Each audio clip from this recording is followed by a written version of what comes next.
My brother and sister, step one. I am alive, and that alone is a gift worth honoring.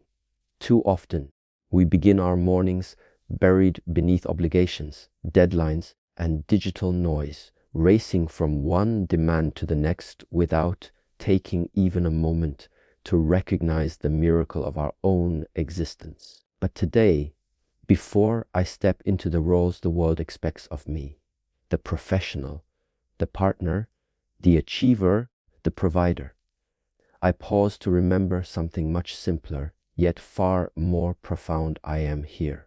I am breathing. I have the privilege of another day, and that is not guaranteed. In a world where millions did not wake up today, I did, and that is not by accident. My being alive is not merely a biological event. It's an invitation to participate, to contribute, to evolve. This day brings with it opportunities, some visible and some hidden, to move closer to the person I want to become. I may not have all the answers, or perfect clarity, or even motivation at this moment, but I have breath in my lungs, a heart that continues to beat, and a mind capable of change. These are my starting tools. With them, I can shape something beautiful, even in the smallest ways, and I owe it to myself and to the gift of life itself to try. To honor my life means to resist the urge to operate on autopilot. It means I choose to show up with awareness, with gratitude, and with the intention to live, not just exist. Honoring life doesn't always mean doing something extraordinary or achieving something monumental. Sometimes it simply means speaking kindly to myself, drinking water when I'm thirsty, resting when I'm exhausted, or daring to smile in the face of uncertainty. These are all acts of reverence. These are all ways of saying, this life matters. My life matters. I am not defined solely by what I produce or how I perform today. My value does not fluctuate with my calendar, inbox, or bank balance. The worth of my existence is not conditional. It is inherent. And this morning, I choose to recognize that truth, not just intellectually, but emotionally and spiritually. I may stumble, I may feel doubt, but none of that negates the fact that I am here, alive, and capable of creating impact in ways both large and quiet. Simply waking up gives me another chance to live with deeper presence and compassion. So before I step into the world, before I scroll, reply, rush, or run, I choose to ground myself in this awareness. I am alive. This is my starting point. I do not owe today perfection, only presence. My breath is proof of possibility. My heartbeat is a quiet reminder that something within me is still fighting for joy, for purpose, for meaning. And because I have this day, one more sunrise, one more set of hours, I will not take it for granted. I will honor it, and in doing so, I will honor myself. Step 2. I carry wisdom from my past, but I am not bound by it. Each morning I wake is not just a continuation of my story. It's an invitation to rewrite how I show up in it. I've walked through years filled with moments of joy, failure, growth, regret, learning, and discovery. My past, with all its textures and tones, is a library of experiences, each chapter offering me lessons I wouldn't trade, even if I could. But those chapters are not chains. They are not meant to hold me hostage. They are meant to educate, not to imprison. I carry their wisdom with me, yes, but I am no longer defined by who I was when those moments occurred. There are versions of me that made decisions based on fear, uncertainty, or survival. Versions that didn't know better, or did know better but acted out of pain. I honor those versions, not with shame, but with compassion. They carried me through things I didn't think I'd survive. They tried their best with the tools they had at the time. And while I don't live there anymore, I acknowledge that they were part of the journey. Still, I remind myself every morning, I am not obligated to remain the person I had to be in order to get through what I've been through. Growth is not betrayal of my past. It's evidence that I respected it enough to learn from it. When I choose a better response, speak with more awareness, set firmer boundaries, or pause to reflect instead of react, I am honoring the path that brought me here. And in doing so, I quietly declare to the world, I am not stuck. I am evolving. I am learning to take what once broke me and turn it into the blueprint for something wiser, kinder, stronger. That is the beauty of being human. I can change. I can rise. I can reimagine who I am at any moment. This morning, I release the weight of old narratives that no longer serve me. I am not too late. I am not behind. I am not damaged goods. I am someone who has lived, and living comes with scars, triumphs, and turning points. The past may inform me, but it does not have the authority to decide my future. I get to choose who I am becoming, not by erasing what came before, but by building on it with clarity, grace, and conscious intention. The wisdom I've gathered was earned, not given. And today, I get to apply it in a way that reflects who I am now, not who I used to be. So, as I begin this day, I ground myself in truth. I am free to grow beyond my past. I carry lessons, not labels. I have permission to evolve without explanation. And every moment today is a blank canvas, not to escape where I've been, but to express the power of who I've become. I do not fear change. I welcome it because I trust the foundation I've built through everything I've already overcome. And in that trust, I move forward wiser, lighter, and more myself than I've ever been. Step 3. Every decision I make moves me closer to who I want to become. Every single choice I make, no matter how small, is a vote for the person I am becoming. The way I speak to myself this morning, the way I respond to challenges, how I treat others when no one is watching, and how I prioritize my time. These are not just habits. These are quiet declarations of identity. With every decision, I am shaping a future version of myself. I may not always see the impact immediately, but I trust the compound power of intentional living.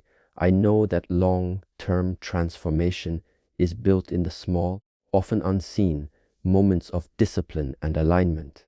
I remind myself that I am not simply reacting to life. I am actively building it. I am not a passive character in a story that's already been written. I am the author, rewriting the script every time I act with purpose instead of impulse. Even when I face fear, uncertainty, or temptation, I pause and ask, does this align with who I'm trying to become? That question is my compass. It turns chaos into clarity. I don't need to have everything figured out today. I just need to keep choosing in the direction of growth, integrity, and self-respect. I understand that some decisions will be uncomfortable. Growth often is. Saying no when I used to say yes. Walking away when I used to stay. Speaking up when silence used to be my shield. But I have learned that temporary discomfort is a small price to pay for long-term alignment.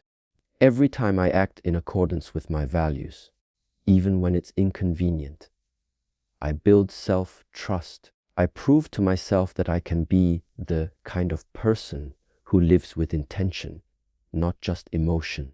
And that is a legacy worth building, not just for myself, but for everyone my life will eventually touch. I no longer measure the day by productivity alone, but by alignment.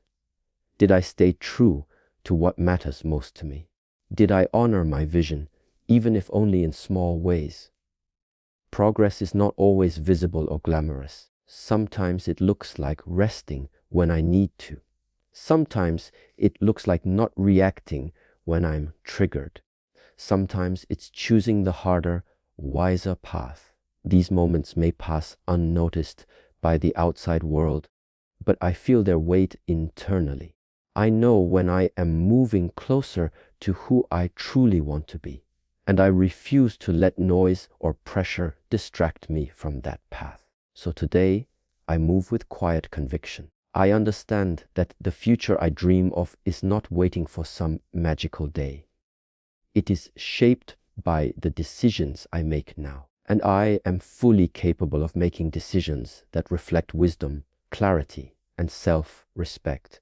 No choice is too small to matter. No moment is too ordinary to shape me. I am not just chasing a vision. I am embodying it, one conscious decision at a time. And because of that, I am already becoming who I was always meant to be. Step 4. I don't react impulsively. I respond intelligently. Emotions are powerful. They're messengers, signals, and internal alerts designed to protect me, guide me, and keep me human. That is the number R, but I've learned that while emotions deserve my attention, they don't always deserve the final say. Reacting impulsively, out of anger, fear, pride, or ego, may feel satisfying in the short term, but it often costs me long-term peace, clarity, and respect. So each morning, I remind myself, my strength is not measured by how quickly I react, but by how wisely I respond. Maturity, after all, is the ability to pause, to create space between feeling and action. In that space, the sacred pause, I regain control of the narrative. I ask myself, what outcome do I actually want? What version of myself do I want to show up as? When I lead with emotional intelligence, I rise above the noise. I stop letting others dictate my energy or mood. I don't allow triggers to turn into tantrums. Instead, I choose reflection over reaction, awareness over assumption. This is not weakness. It is power, quiet, composed, grounded power. The kind that earns trust, builds influence, and brings peace even in moments of chaos. Responding intelligently doesn't mean suppressing my emotions. It means understanding them, respecting them, and then choosing a course of action that honors both my truth and the situation. It means knowing when to speak and when to stay silent, when to assert and when to observe. It means recognizing that not everything deserves my energy, and not everyone earns a seat at my emotional table. I do not allow someone else's poor behavior to pull me out of character. I protect my peace not through avoidance, but through mindful presence. It takes discipline to slow down in a world that rewards speed. It takes emotional strength to stay composed when provoked, to ask questions when misunderstood, to walk away when baited into conflict. But I understand that just because something is urgent doesn't mean it's important. And just because I feel something strongly doesn't mean I must act on it immediately. Emotional mastery is not about denial, it's about discernment. And today, I choose discernment. So this morning, I step into my day with intention. I will not be dragged into drama. I will not trade long-term peace for short-term validation. I will not let temporary emotions make permanent decisions. Instead, I will lead myself with clarity, with poise, and with emotional intelligence. In every moment where I feel the urge to react, I will pause, breathe, and remember I hold the power. Not my mood, not the moment, not the noise. I do. Step 5. Obstacles are data, not deterrents. Life will not always unfold according to plan. And that's not a flaw in the system. It's part of the design. Challenges will appear sometimes when I least expect them and in forms I never anticipated. But I've come to understand that obstacles are not roadblocks meant to break me. They are information, feedback, and guidance. They're not proof that I'm failing. They're signs that I'm moving. Obstacles show me where I need to grow, where I need to pause, where I need to adjust. When I meet them with curiosity instead of resistance, I unlock their value. Too often, we are conditioned to see setbacks as stop signs, as if they mean we've chosen the wrong path or lack the capability to move forward. But I no longer subscribe to that narrative. I believe that when something challenges me, it's asking me to rise. It's pointing toward a gap in my knowledge, a weakness in my structure, or an outdated belief that needs dismantling. And instead of seeing this as punishment, I choose to see it as training. Life is not testing me to watch me fall. It's preparing me to stand stronger, clearer, and more capable. Obstacles reveal who I am when things aren't easy, and that's when character is forged. Anyone can perform well when life is smooth, but true self-mastery is built in discomfort, in ambiguity, in failure. When I feel stretched, frustrated, or even defeated, I remind myself this moment is data. It's showing me something valuable. Maybe it's time to shift my approach. Maybe it's time to let go of outdated expectations. Maybe it's time to level up my patience, my strategy, or my belief in myself. But it's never a reason to give up. Never. In every challenge lies a quiet question. What will you do with this? I've learned not to take that question personally, but professionally. I examine the obstacle without judgment. I observe my reactions. I study the emotional patterns it stirs within me.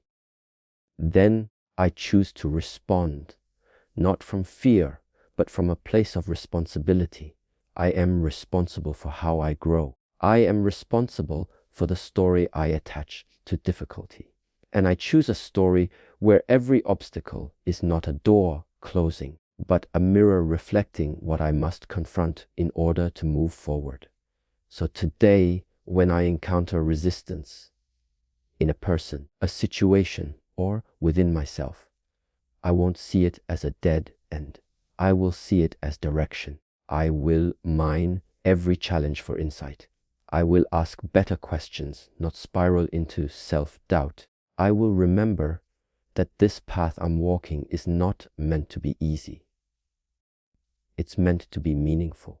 And meaning is often born from messiness.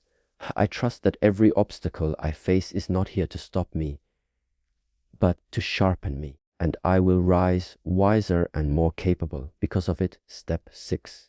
I don't chase, I attract by becoming. There was a time when I thought success, love, opportunity, and recognition had to be chased. That I had to run harder, prove more, and constantly keep up with everyone else. But over time, I've learned something far more powerful. True alignment isn't about pursuit, it's about presence. I no longer chase after things, people, or validation. Instead, I focus on becoming the version of myself who naturally attracts what aligns with my highest values and vision. The things that are meant for me will not require me to abandon myself to earn them. Becoming is a quieter process than chasing. It's internal, not performative. It means doing the work that no one sees, refining my thoughts, managing my energy, healing my wounds, and choosing integrity over attention. When I prioritize who I am over what I want, life begins to mirror that inner transformation. The right people, opportunities, and outcomes start finding their way to me, not because I'm demanding them, but because I'm embodying the kind of person who is prepared to receive and sustain them. Attraction is not manipulation, it's magnetism. And magnetism is rooted in authenticity. I don't need to twist myself into shapes to be accepted. I don't need to beg for doors to open that were never mine to walk through. When I honor my boundaries, sharpen my skills, lead with humility, and carry quiet confidence, I become aligned with a frequency that calls in what is aligned for me. And what doesn't align? It falls away, not because I failed, but because I finally stopped forcing what was never meant to stay. I remind myself daily that I am not defined by how fast I get there, but by how deeply I remain true to myself in the process. Chasing often comes from scarcity, a belief that if I don't act now, I'll miss out. But I reject that fear-based mindset. I believe in divine timing, strategic patience, and the power of readiness. When I become the kind of person who can fully receive what I desire, emotionally, mentally, spiritually, the right things begin to arrive without desperation. They don't knock me off balance. They meet me where I already stand strong. So today, I shift my energy inward. I don't waste time comparing or proving. I invest in becoming wiser, kinder, more focused, more aligned. I know that the more I cultivate my inner world, the more my outer world begins to reflect that peace and power. I am not behind. I am building. And what is mine will feel peaceful, not pressured. It will recognize me, not because I chased it, but because I finally became someone who no longer needed to. Step 7. My presence is my power. Before I say a word, before I make a move, I am already communicating something through my energy, my posture, my intention, and my presence. In a world that often glorifies noise, speed, and overexposure, I choose to recognize the profound strength of quiet confidence. I don't need to over-explain or overextend to be seen. I don't need to prove myself in every room I walk into. My energy introduces me long before I do, and the kind of energy I carry is something I cultivate intentionally each day. My presence is not just physical, it's emotional, mental, and spiritual.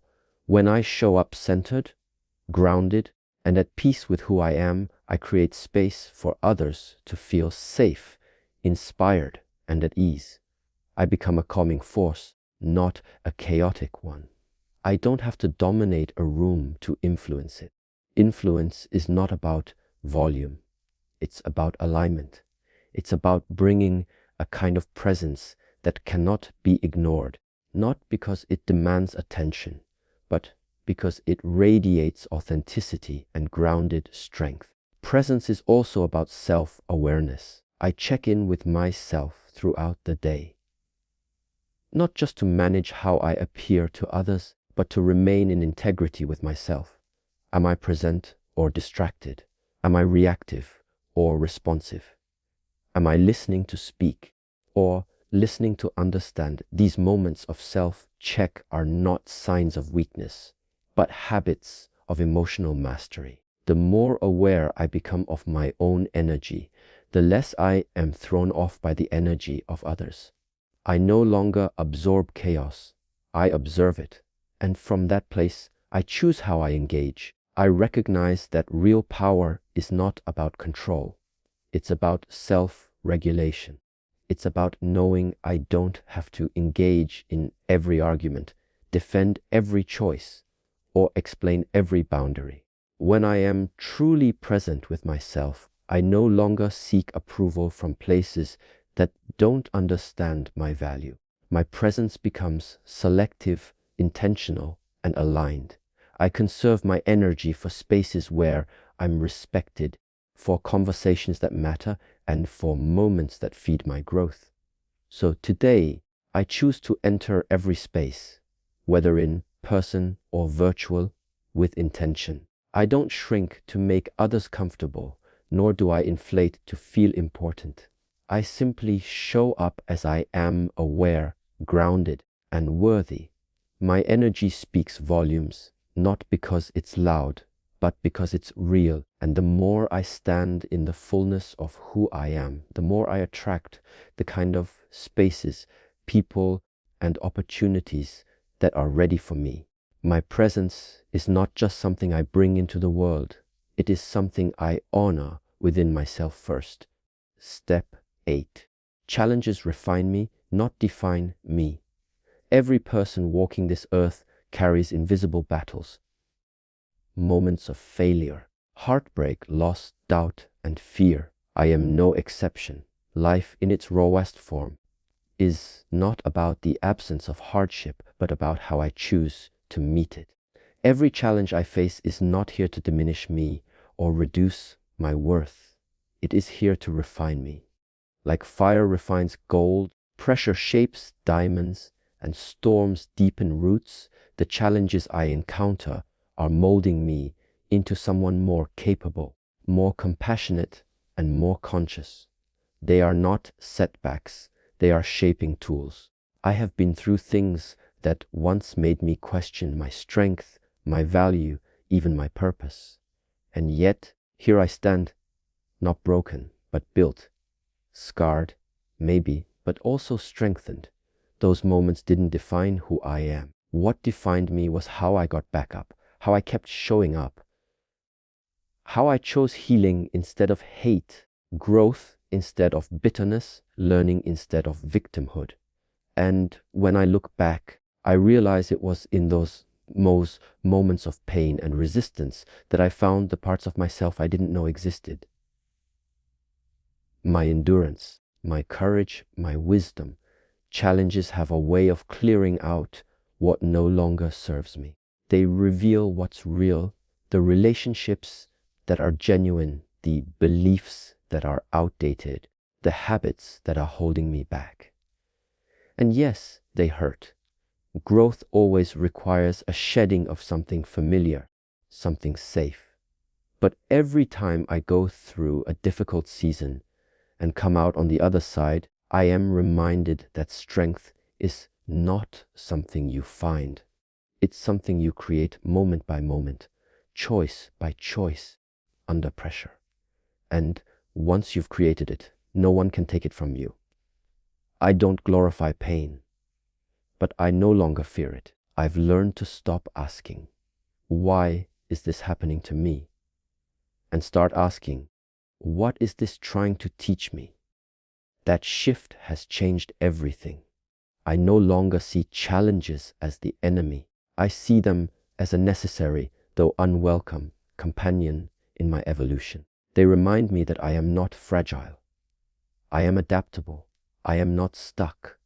I am being stretched. And the discomfort I feel now is often the evidence of a breakthrough I can't yet see. I trust that nothing is wasted, not even the hard parts. So today, I don't run from difficulty. I meet it with open eyes and an open heart. I allow it to shape me, not shatter me. I let it polish the rough edges of my character and push me toward my potential. I remember that I am not defined by what happens to me, but by what I do with it. My story is not one of defeat, but of transformation. And because of that, every challenge I face today becomes part of the strength, clarity, and wisdom I will carry tomorrow. Step 9. I protect my energy and align with my values.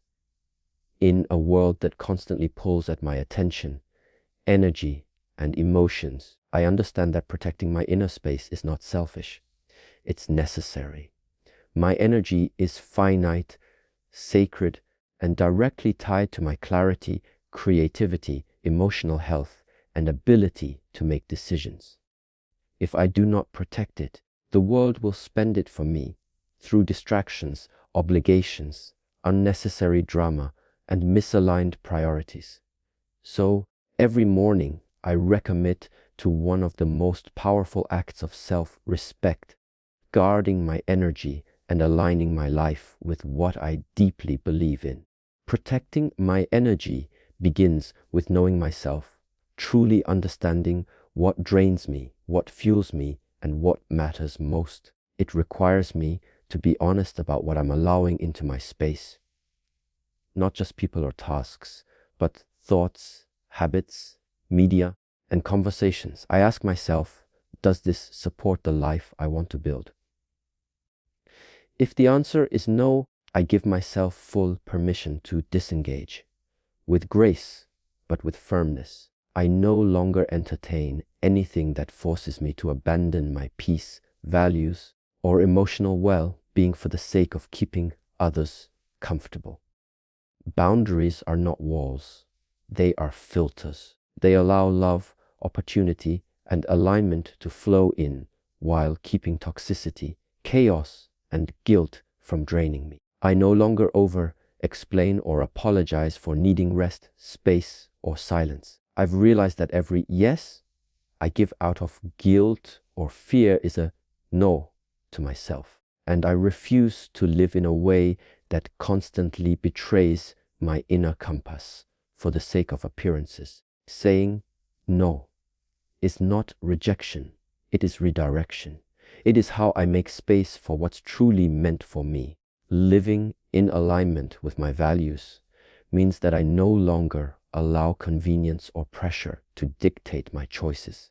I choose integrity even when it's harder. I speak truth even when my voice shakes. I walk away from things that glitter but aren't gold. I choose depth over approval, peace over popularity, and long-term clarity over short-term comfort. And in doing so, I slowly create a life that doesn't just look good from the outside, but feels right from the inside. That is real success. That is real freedom. So today, I move with conscious energy. I don't chase acceptance, validation, or superficial wins. I honor my values in every decision, conversation, and interaction. I check in with myself often. I protect what matters most, not with force, but with quiet, unwavering intention. My energy is not for everyone, and that's not arrogance. It's awareness. I am not available for anything that costs me my peace, because when I protect my energy and live in alignment, I don't just survive the day, I thrive through it with presence, with power, and with purpose. Step 10. I am not behind. I am building at my own pace, with precision. There is a kind of quiet pressure that lingers in modern life. The feeling that I should be farther along, achieving more, becoming someone faster. But today I choose to release that illusion. I am not late. I am not lost. I am not behind. I am building piece by piece, day by day, with a pace that honors the depth of my process. Growth isn't a race, it's a rhythm, and mine is unique, sacred, and intentionally designed. I am not here to compete with anyone else's timeline. I am here to create something real, meaningful, and lasting, and that takes time. Society rewards speed, but I value depth. That is the number R. I'm not interested in a rushed version of success that comes at the expense of my peace or authenticity. I am more focused on building something sustainable in my career, in my relationships, in my self-worth. Rushing leads to shortcuts, but I am not building a house of cards. I am laying bricks, slowly, intentionally, grounded in self-awareness and clarity. And because of that, even if I move slower than others, I know I am creating a foundation that will not collapse under pressure. Every season of waiting, learning, failing, and recalibrating has taught me something. Even when things didn't go as planned, I was still becoming. Even when progress was invisible, growth was still unfolding beneath the surface. I no longer measure myself against fleeting milestones or empty metrics. I measure myself by how honestly I live, how aligned I stay, and how consistently I return to the path, no matter how many detours I take. I trust that everything is unfolding exactly as it should, even when I can't see the full picture. Yet, there is no perfect timeline, only divine timing. What's meant for me is not going to pass me by just because I take a breath, slow down, or choose a different path. I am not falling behind by choosing peace. I am not missing out by healing, by pausing, or by being intentional. My journey is valid even if it looks nothing like the one next to me. And what I am building within myself and in the world is worth the time it takes. Patience is not stagnation, it's a sign of vision and maturity. I am building with precision, and I trust that. So today, I remind myself gently and firmly, I am on time. I am becoming. I am learning what I need to know, shedding what I no longer need, and stepping more fully into the person I am meant to be. Nothing is wasted. No step is meaningless. My progress may not always be loud, but it is always real. And because I am building from a place of intention, I know what I'm creating will not only last, it will transform everything it touches. I am not behind. I am right where I need to be.